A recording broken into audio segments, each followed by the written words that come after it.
Hello guys, in this video I am going to show you how to add comments to your whiteboard on the Zoom website.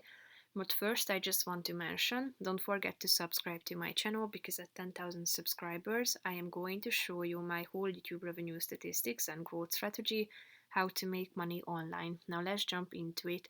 First of all, open the website on your device and then open a whiteboard template that you would like to use.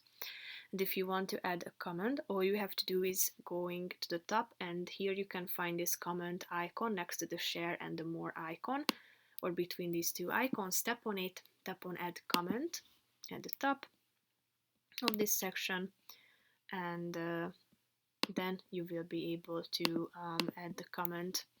So just simply tap on to the screen and type in your new comment. Tap on the add button. So here you can see that you have an interaction going on here, indicated with this message icon or chat box icon that you can move within the whiteboard. So you can add the reply and others can reply to it too. Here you can see this more button. You can edit your message or delete it as well. So that's pretty much it for this video, guys. See you in the next one. Bye bye.